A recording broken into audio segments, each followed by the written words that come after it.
नमस्कार. मन धागा धागा जोडते नवा या मालिकेच्या आजच्या भागामध्ये मी तुम्हा सर्वांचे मनपूर्वक स्वागत करते. आजच्या भागामध्ये आपल्याला पाहायला मिळतं लीनावहिनी सामान आणण्यासाठी जात असतात तर मालतीताई आणि अण्णा त्यांना थांबवण्याचा प्रयत्न करत असतात. मालतीताई म्हणू लागतात, अगं लीना माझं ऐकून घे, त्या सामानाचा विषय सोड. अगं नाही मिळालं तरी चालेल, आपण हवं तर दुसरं सामान घेऊन येऊ. तर मालतीताई विचारतात, परंतु आई पैसे कुठून आणायचे? अण्णा म्हणू लागतात, पैशांची काही व्यवस्था होत आहे का ती मी पाहतो, परंतु तू कुठेही जाऊ नकोस. तर लीनावहिनी म्हणू लागतात, म्हणजे पुन्हा एकदा लोकांजवळ पैसे घ्यायचे आणि ते फेडतच राहायचे का? अण्णा नाही, कारण काही झालं तरी ते आपल्या हक्काचं सामान आहे, आपल्या कष्टाचं सामान आहे आणि ते आपण असंच जाऊ द्यायचं का? काही झालं तरी मी सामान घेऊन येणारच आहे. लीनावहिनी अण्णांना म्हणू लागतात, अशाने आपली खानावळ बंद होण्याची वेळ आली आहे आणि आपल्याला ते चालणार आहे का? आपलं पैसे कमवण्याचं एकमेव साधन आहे आणि त्यातूनच जर आपल्याला काही पैसे नाही मिळाले तर आपण काय खाणार आहोत, काय करणार आहोत सांगा ना अण्णा. तर मालतीताई म्हणू लागतात, अगं परंतु ते गुंड प्रवृत्तीची माणसं आहेत, त्यांच्या नादाला नको लागायला. तर मालतीताईंना लीनावहिनी विचारतात, मग काय करायचं? तर अण्णा म्हणू लागतात, प्रामाणिकपणे आपण काम करूया ना. तर लीनावहिनी म्हणतात, अहो प्रामाणिकपणाने काम, आपल्या घराची आपण प्रामाणिकपणाचीच किंमत आजपर्यंत चुकवत आहोत. अण्णा आता ह्या प्रामाणिकपणाचा जमाना नाही राहिलाय. जसं उत्तर नाही दिलं तर लोक आपल्याला जगू नाही देणार आणि म्हणूनच मी सामान घेऊन येणार.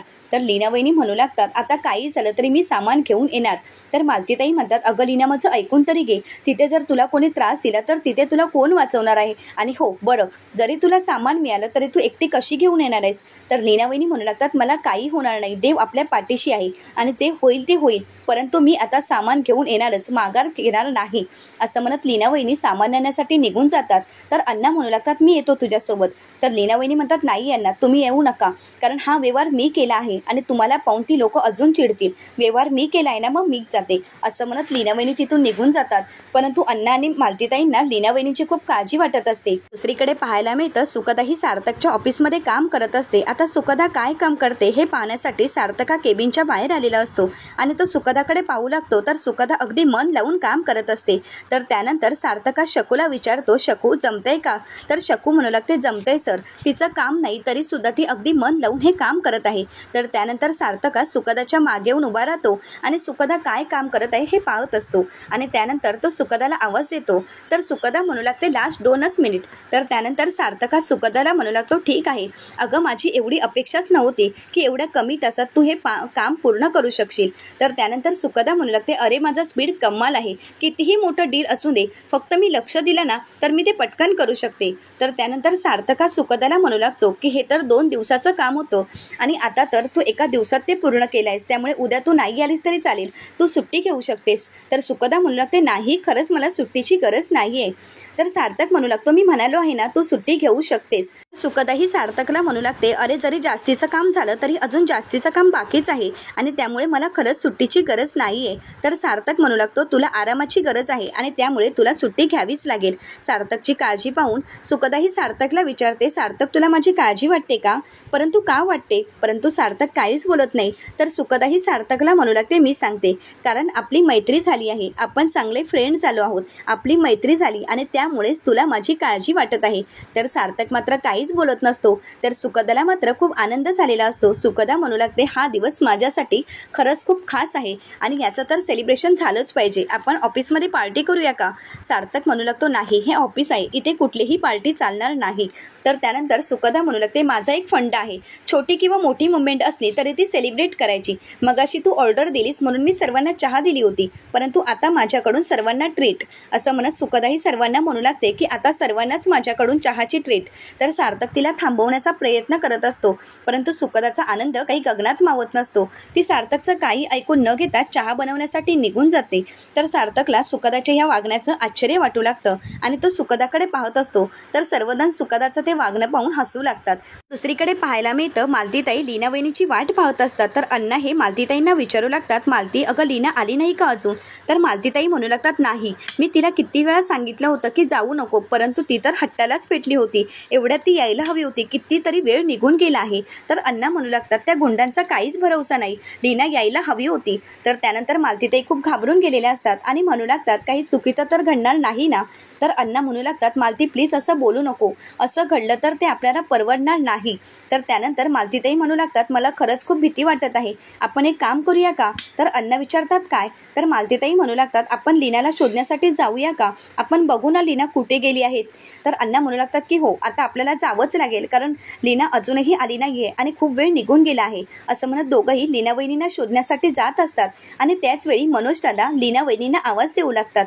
तर त्यानंतर मालतीताई म्हणू लागतात, अरे मनोज, काय झालं, तुला काय हवं आहे? तर मनोज दादा म्हणू लागतात, आई अगं लीना कुठे आहे, मला तिच्याशी बोलायचं आहे.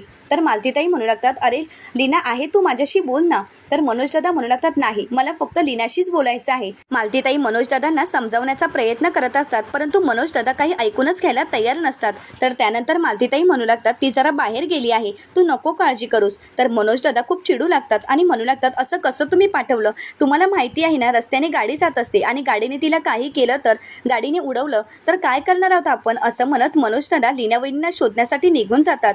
मालतीताई आणि अण्णा मनोज दादांना थांबवण्याचा प्रयत्न करत असतात, परंतु मनोज दादा काही थांबायला तयारच नसतात. तर मालतीताई म्हणू लागतात, अहो तुम्ही सार्थकरावांना फोन करा. तर अण्णा हे सार्थकला फोन करतात.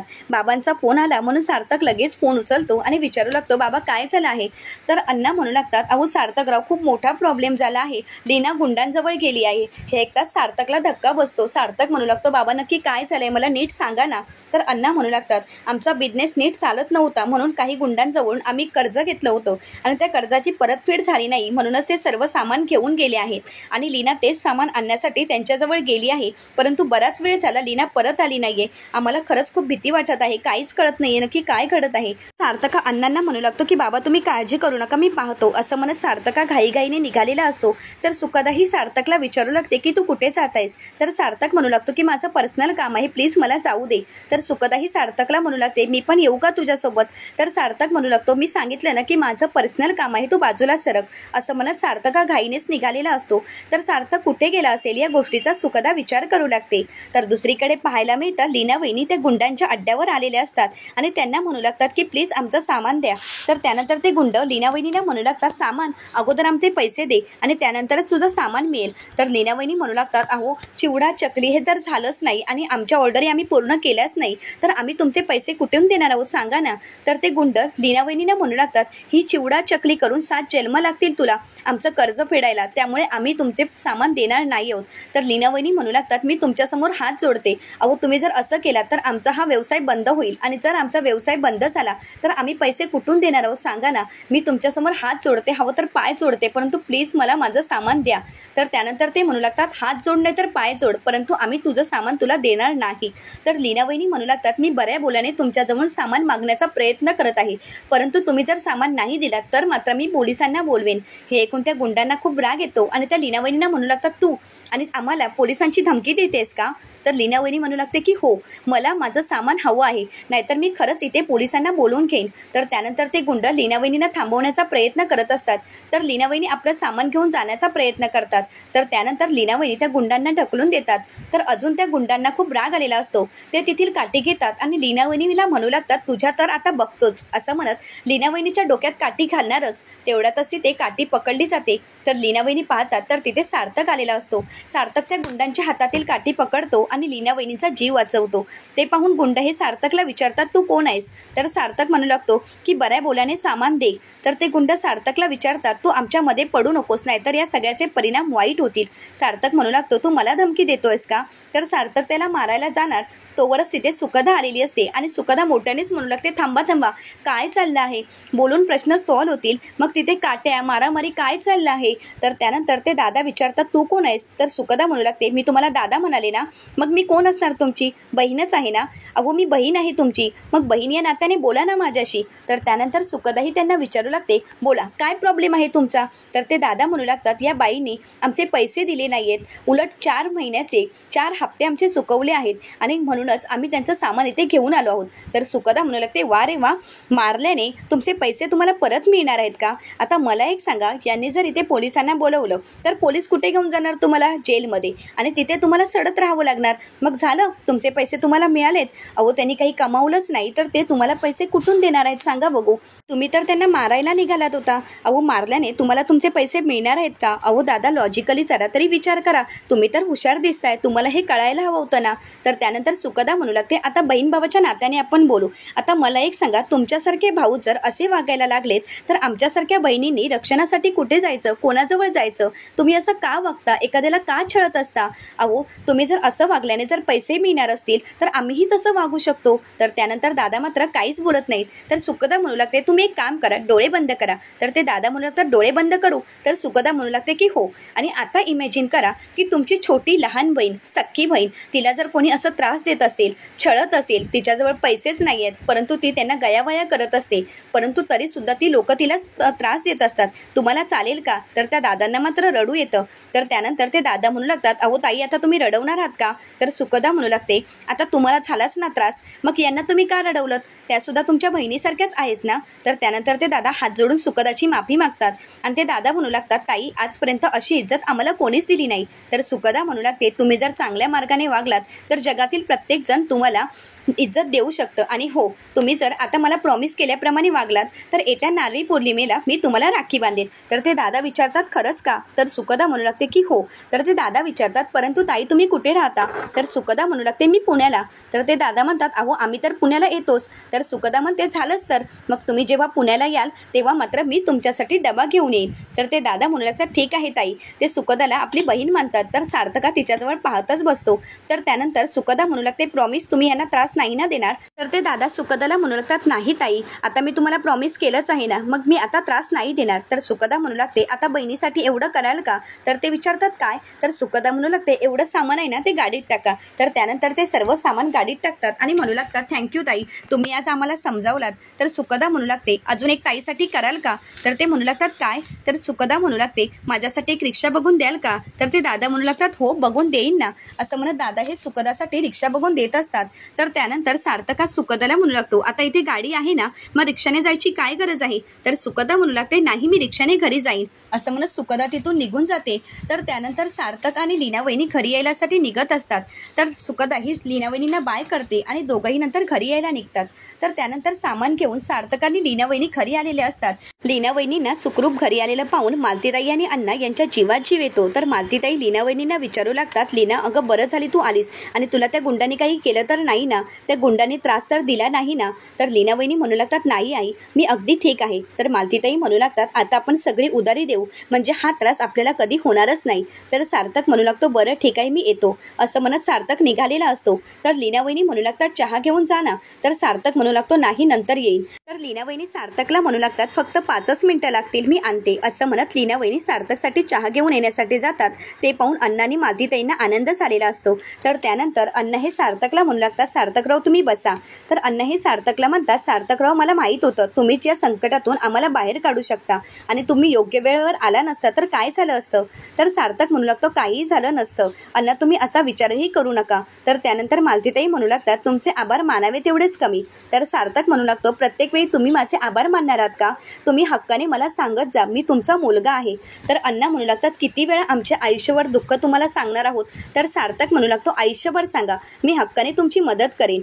त्यानंतर मालतीताई म्हणू लागतात, परंतु जिच्यामुळे हे नातं होतं तीच तर आता नाहीये. तर सार्थक त्यांना म्हणू लागतो की नातं हे भावनेचं असतं, व्यक्तीमुळे नातं कधी जुळत नसतं, आणि आनंदी लवकरच सापडतील, आनंदी कुठेही जाणार नाही. मला खात्री आहे आपल्या आनंदी लवकरच येतील, बघालच तुम्ही. तर त्यानंतर सार्थकचा हा विश्वास पाहून मालतीताई म्हणू लागतात, सार्थकराव, हा तुमचा विश्वास खरा ठरो. तर त्यानंतर लीना वहिनी सार्थकसाठी चहा घेऊन येतात. तर सार्थका लीना वहिनीच्या हातून चहा घेतो, त्यालाही खूप आनंद झालेला असतो. तर त्यानंतर सार्थका विचारू लागतो, वहिनी, सानू कशी आहे? तर त्यानंतर अण्णा म्हणू लागतात की सानू अगदी ठीक आहे, तिचा फोन आला होता आणि ती विचारत होती काका कसे आहेत, तिला खरंच तुमची खूप आठवण येत आहे. तर त्यानंतर लीना वहिनी म्हणू लागतात, सर, तुम्ही आला नसतात तर माझं काय झालं असतं? तर सार्थक म्हणू लागतो, लीना वहिनी, तुम्ही असं काही म्हणू नका, आणि तुम्हाला काही होणार नाहीये. तुम्हाला जर काही मदत हवी असेल तर मला हक्काने सांगा, मी कधीही तुमच्या मदतीला येऊ शकतो. आजपर्यंत लीना वहिनींनी सार्थकचा तिरस्कार केलेला असतो, परंतु आज सार्थकच्या वागण्यामुळे लीना वहिनींना त्यांची चूक कळालेली असते. तर त्यानंतर चहा पिऊन झाल्यानंतर सार्थक म्हणू लागतो की मी निघतो. असं म्हणत सार्थक निघालेला असतो. सार्थक बाहेर येतो तेवढ्यातच मनोज दादा समोर येतात आणि सार्थकची कॉलर पकडत म्हणू लागतात, तू इथे काय करतोयस? तूच गुंडांना पाठवलं होतंस ना? तूच आमचं सामान घेऊन गेलायस ना? तर सार्थक मनोज दादांना शांत करण्याचा प्रयत्न करत असतो, परंतु मनोज काही ऐकून घ्यायला तयारच नसतो. तर त्यानंतर अण्णा, मालतीताई, लीना वहिनी सर्वजण मनोज दादांना शांत करतात. लीना वहिनी म्हणू लागतात, त्यांनी काहीही केलं नाहीये, त्यांच्यामुळेच माझा जीव वाचला आहे. परंतु मनोज दादा काही ऐकून घेण्याच्या मनस्थितीतच नसतात. ते समोर असलेला दगड घेतात आणि सार्थकच्या डोक्यावर घालण्याचा प्रयत्न करत असतात. अण्णा सार्थकला म्हणू लागतात, सार्थकराव तुम्ही इथून निघून जा. तर सार्थक म्हणू लागतो अण्णा, पण अण्णा म्हणू लागतात की नाही सार्थकराव, तुम्ही इथून निघून जा. तर त्यानंतर मालतीताई तिथून सार्थकला जायला सांगतात आणि मनोज दादांना शांत करण्याचा प्रयत्न करतात. मनोज दादा दगड खाली फेकून देतात आणि रागानेच तिथून निघून जातात. सर्वांनाच मनोज दादांच्या या वागण्याचं खूप वाईट वाटत असतं. सर्वजण त्यांना सावरण्याचा प्रयत्न करतात, परंतु मनोज दादा काही सावरतच नसतात. तर दुसरीकडे पाहायला मिळतं, सार्थक घरी आल्यानंतर त्याला मनोज दादांचं बोलणं आठवतं आणि सार्थकला खूप रडू येत असतं. मनोज दादा म्हणालेले असतात की हा खूप वाईट माणूस आहे, यानेच सगळं केलं आहे. तर त्यानंतर सार्थकला आनंदीचं आणि त्याचं लग्न आठवू लागतं. लग्नाचे क्षण आठवून सार्थक म्हणू लागतो, आनंदी तुम्ही कुठे आहात? मला खरंच तुमची आठवण येत आहे, तुम्ही प्लीज लवकर या. हे सगळं काही सांभाळणं मला खरंच खूप अवघड जात आहे, मला नाही जमत आहे, प्लीज तुम्ही लवकर या. तेवढ्यातच सुखदाही सार्थकसाठी कॉफी घेऊन आलेली असते आणि सार्थकला म्हणू लागते की आज गरमागरम कॉफी नाही तर कोल्ड कॉफी. तर त्यानंतर सार्थक आज सुखदाचे आभार मानत म्हणू लागतो, आज तू जे काही केलं आहेस ते त्यासाठी खरंच मी आभारी आहे. आज चांगल्या पद्धतीने तू सगळं काही हँडल केलं आहेस, नाहीतर सिच्युएशन हाताबाहेर गेली असते. तर त्यानंतर सुखदा म्हणू लागते, तुमचा हा ॲक्शन ड्रामा मी फॅमिली ड्रामामध्ये कसा कन्व्हर्ट केला पाहिलास ना तू. तर त्यानंतर सुखदा ही सार्थकला म्हणू लागते की मला खोलात जाऊन जाणून घ्यायची इच्छा आहे, त्या ताई कोण होत्या? तर त्यानंतर सुखदा ही सार्थकला म्हणू लागते, त्या गुंडांशी तू लढत होतास, स्वतःच्या जीवाचीही पर्वा केली नाहीस, मग त्या कोण होत्या? तर सार्थक म्हणू लागतो, माझ्या खूप जवळच्या आहेत आणि माझ्यासाठी खरंच खूप महत्त्वाच्या आहेत. तर सुखदा ही सार्थकला म्हणू लागते, घराबाहेर सुद्धा तुझ्या जवळची व्यक्ती आहेत हे मला आजच कळालं, परंतु मी येण्यापूर्वी जिचा तू विचार करत होतास तिच्याबद्दल तू सांगू शकतोस का? मात्र सार्थक काहीच बोलत नाही. तर पुढील भागामध्ये आपल्याला पाहायला मिळतं, शलाका ही रुंदा काकूंना म्हणू लागते, आनंदी खूप शांत होती, ती आपल्याला घाबरायची, परंतु ही तर जाम शानी आहे. तर रुंदा काकू म्हणू लागतात, बघू या रुंदाशी ती आता कसा सामना करते. तर रुंदा काकू सुखदाला घाबरवत असतात. सुखदा मात्र खूप घाबरून गेलेली असते. तर त्यानंतर सुखदा ही सार्थकला म्हणू लागते, सार्थक तू इथे थांबशील का? कारण ते काही भूत माझ्यासमोर आलं होतं, ते काही माझ्या डोळ्यासमोरूनच जातच नाहीये.